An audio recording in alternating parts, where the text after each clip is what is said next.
de Satan en 1 minute. Quel genre et quel niveau d'autorité Dieu a-t-il donné à l'homme sur Satan? Qu'avez-vous le droit de faire à Satan et qu'est-ce que vous n'avez pas le droit de faire à Satan? J'espère que vous savez que vous ne pouvez pas tout faire. Écoutez, c'est pourquoi la plupart des croyants n'ont pas de résultats. Le concept de l'autorité du croyant a des juridictions et des règles d'engagement. Ce n'est pas parce que vous avez l'autorité que vous pourrez tout dire et que le royaume de l'esprit la respecte. Il y a une règle d'engagement. Si vous ne comprenez pas ceci, votre travail spirituel sera vain et vous ne pourrez jamais marcher dans la puissance. Je vous donne un exemple. Il n'y a nulle part dans les Écritures où vous avez l'autorité en tant que croyant de rassembler tous les démons de la terre en un seul endroit, de les enchaîner et entraver leur opération infiniment. Cette disposition n'est pas donnée aux croyants. Savez-vous pourquoi? Parce que Satan dispose d'un certain niveau de liberté. Il dispose d'un certain temps. Son jugement final n'a pas encore été prononcé. C'est dans la Bible. Même les démons en bénéficiaient. Vous vous souvenez du fou de Gadara? Dans le récit de Matthieu, il y avait 2 démoniaques sortant du sépulcre. Ils vinrent au-devant de lui. La Bible dit qu'ils étaient si furieux que personne n'osait passer par là. Et voici, ils s'écrièrent: qu'y a-t-il entre nous et toi? Es-tu venu ici pour nous tourmenter avant le temps? Il parlait à Jésus. Vous obéissez aux prophéties. Il y a un temps pour cela. Quand Jésus marchait sur la terre, il y avait des choses qu'il faisait avec Satan. Il y avait des choses qu'il faisait avec les démons, mais il y avait des choses qu'il ne faisait pas. Et Jésus est venu en tant qu'homme modèle pour aider le croyant à savoir comment exercer l'autorité d'une manière profitable. La loi numéro 1 pour l'exercice de l'autorité est la connaissance de la juridiction. Vous devez savoir quelle est la juridiction de mon autorité. Est-ce que quelqu'un apprend ce soir? Par exemple, dans les Écritures, les croyants ont un grand pouvoir sur les esprits impurs. Les croyants ont le pouvoir de lutter contre les esprits impurs. Que signifie le pouvoir sur? Que signifie le pouvoir contre? Qu'est-ce que je peux faire avec Satan et qu'est-ce que je ne peux pas faire avec Satan? Par exemple, vous ne pouvez pas détruire Satan. Je sais, surtout dans les ministères qui sont enclins à la délivrance. Ils peuvent employer des mots comme mourir ou Satan vous détruira. Parfois, vous pouvez même nous entendre prêcher en le disant. Nous le disons juste en croyant que les membres savent ce que nous voulons dire. Sommes-nous ensemble maintenant? Mais classiquement parlant, Satan, vous n'êtes pas celui qui détruira Satan. Sommes-nous ensemble maintenant? Il y a un jugement qui sera infligé par la justice divine de Dieu. Et quand cela arrivera, Satan avec toutes ses cohortes sera jugé et détruit éternellement. C'est ce qu'enseigne la Bible. Donc, en attendant, le croyant a autorité pour, premièrement, retenir le pouvoir de Satan d'agir dans votre vie et dans une juridiction prédéfinie pour vous. Par exemple, en tant qu'intercesseur, je peux empêcher les activités des esprits démoniaques sur Abuja, sur le Nigeria. Cette liberté nous est donnée en Christ par le ministère de la prière, en nous appuyant sur l'autorité qui est en Christ. Car n'oubliez pas qu'il dit « Toute autorité m'a été donnée sur le ciel et sur la terre ». Allez-y donc avec cette conscience que la juridiction de votre autorité s'étend du 2e ciel jusqu'à la terre. Partout dans ce climat spirituel, votre autorité s'exercera. Un autre exemple, vous ne pouvez pas commander, je sais que nous le faisons, aux anges du ciel de vous répondre. Cette liberté ne vous est pas donnée. Vous ne pouvez pas vous lever et commander aux 4 créatures vivantes ou commander aux 24 créatures de faire quoi que ce soit pour vous. Voyez-vous cela maintenant? Ils peuvent bouger, ils peuvent travailler, mais ce n'est pas dans la juridiction. L'autorité du croyant est sur les esprits. Et les esprits sont définis comme des esprits impurs, des forces angéliques, et ce n'est même pas pour commander. C'est pour faire des décrets et ils ont été mandatés pour vous soutenir. Ils ne vous suivent pas. Ils suivent la parole de Dieu. Ça donne l'impression qu'ils t'obéissent, mais ils ne sont pas des esclaves. Sommes-nous ensemble maintenant? Oui, ce ne sont pas des esclaves. Ils apportent la performance à la parole. Ils ne sont donc pas là pour déjouer vos désirs. Vous ne pouvez donc pas vous lever et juste dire « Les anges, battez cette personne parce que je suis en colère ». Non, ils ne sont pas stupides. Dès lors que ce n'est pas conforme à la volonté de Dieu, ils n'ont pas pour mission d'y obéir. Sommes-nous ensemble? Quelqu'un apprend-il maintenant? Donc, le croyant moyen n'a pas une compréhension approfondie de l'autorité. C'est à cause de cette mauvaise compréhension qu'il y a eu de nombreuses variations en termes d'exercice de l'autorité. Il y a ceux qui croient qu'une fois que vous avez parlé une fois, Satan l'a entendu pour toujours. Et cette conception est basée sur le fait que si je déclare qu'il m'a entendu, il ne m'entendra plus jamais. Il y a ceux qui répondent maintenant à un tel appel et qui disent que vous plaisantez. Vous apprendrez bientôt que vous jouez. Et puis ils disent que cette guerre est continue. Elle ne s'arrête jamais. Qu'est-ce que Satan était autorisé à faire aux croyants? Et qu'est-ce qu'il n'avait pas le droit de faire? Qu'est-ce que le croyant est autorisé à faire en termes d'exercice de l'autorité sur les esprits? Et si vous voulez apprendre l'autorité, vous devez examiner la vie de Jésus. Parce que Jésus est le portrait le plus exact de Dieu en ce qui concerne l'exercice de l'autorité. Les prophètes et tous les gens avant lui et après lui, parce qu'ils étaient des hommes, la Bible n'a jamais donné un mot d'approbation de Dieu pour eux. Vous remarquez qu'en chassant les démons, Jésus n'a jamais dit aux esprits où aller. Ce n'est qu'une fois qu'il leur a accordé leur demande parce qu'il voulait entrer dans les ports. Et il ne leur a pas dit d'y entrer. Il leur a simplement dit d'aller. Chaque fois que Jésus a chassé des esprits, il n'a pas défini un endroit où ils devaient aller et rester. En fait, si Jésus a dit quelque chose, il nous a donné l'intelligence que les esprits ont la liberté de mobilité. La mobilité de n'importe quel endroit vers le vaisseau d'où ils sont sortis. Que quand un esprit est chassé d'un homme, est-ce dans votre Bible?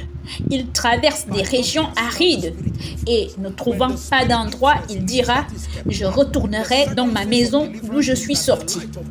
Et quand il arrive, il la trouve vide, balayée et ornée. Il s'en va et il prend avec lui 7 autres esprits plus méchants que lui. Ça, c'est dans Matthieu chapitre 12, verset 45. Pas étonnant que vous puissiez trouver des gens qui ont reçu des miracles et qu'au bout d'un certain temps, les conditions s'aggravent. Jésus nous a donné une explication. Parce que je vous ai enseigné que la délivrance ne s'opère pas en chassant juste l'influence de l'esprit. Quand l'influence de l'esprit s'en va, ça c'est l'étape numéro 1. La deuxième phase de la délivrance est que la lumière de la parole de Dieu doit maintenant venir donner à la personne une orientation spirituelle. Et en le faisant, cette porte se fermera. Et ensuite, la troisième dimension de la délivrance s'appelle la discipline de la conformité, où vous avez maintenant la responsabilité de coopérer avec la parole pour marcher dans la lumière, avec les choses et les pratiques qui tiennent Satan à distance. Sommes-nous en train d'apprendre? Je puis vous dire que le croyant moyen dont l'Église est zélée, aime Dieu et est sincère. Mais beaucoup de gens ne s'élèveront jamais à la hauteur de Dieu et de son potentiel prophétique.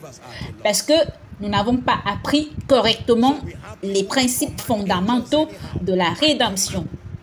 Nous avons une connaissance générale. Nous avons une connaissance théologique. Nous pouvons réciter ce que Jésus a fait. Mais nous ne savons pas comment convertir cette réalité pour qu'elle devienne notre expérience. Beaucoup de croyants sont perdus. Nous avons donc des gens qui commandent aux anges n'importe comment. Je commande à tel ange de faire ceci et cela.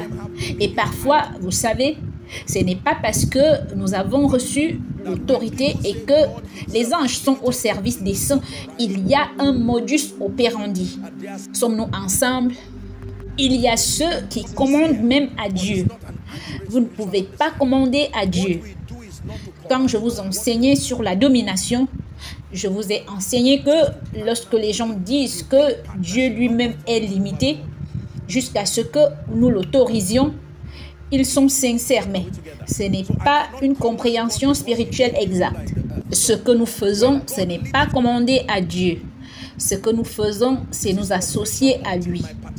Il s'agit d'un partenariat et non d'une autorité sur Dieu. Sommes-nous ensemble? Donc, je ne peux pas commander à Dieu parce qu'il m'a fait régner sur la terre. Non. Lorsque Dieu limite son action à ma participation, ce n'est pas parce qu'il est faible. C'est parce qu'il a conçu un système pour m'incorporer chaque fois qu'il agit sur la terre. Ce n'est pas un produit de faiblesse.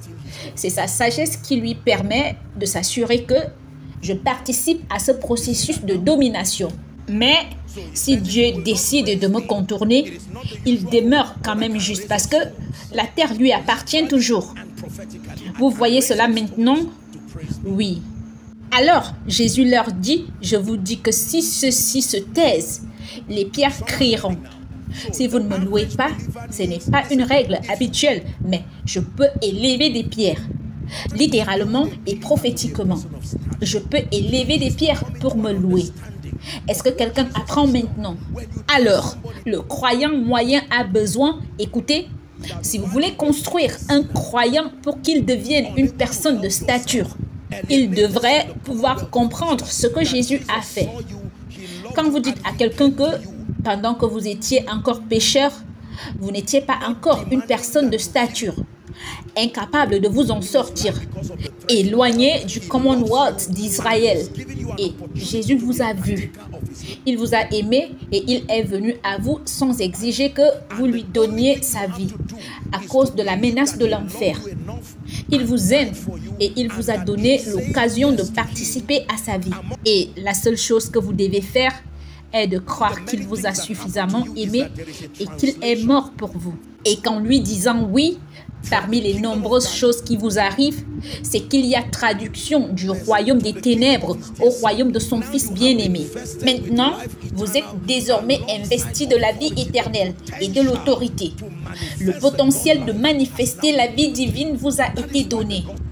C'est pourquoi l'évangile est appelé la bonne nouvelle. Alléluia. Maintenant, la personne peut dire, vous voulez dire avec toute ma vie de buveur, de fumeur, toute cette vie de drogue, toute cette vie de meurtre et de destruction, Jésus peut aimer quelqu'un comme moi? Vous dites oui. La première étape, quand vous amenez une telle personne, le danger est que si c'est la seule théorie qui reste avec cette personne, il y a des problèmes. Parce que la prochaine tâche est de savoir que nous ne sommes pas sauvés par les bonnes œuvres, mais nous sommes sauvés pour de bonnes œuvres. Que lorsque vous devenez un croyant en Christ, la prochaine chose est que vous commenciez à comprendre qu'il existe un partenariat avec la parole et l'esprit pour se conformer à l'image du Christ dans l'expérience. Sommes-nous ensemble maintenant? Et que la vie éternelle qui a été transmise à votre esprit ne peut pas se manifester arbitrairement. Elle est le produit de la connaissance, de la compréhension et de la foi. Je vous enseigne maintenant les voies de Dieu. Le croyant maintenant œuvre dans l'appréciation de ce que Jésus a fait. mais s'élève également au point de responsabilité.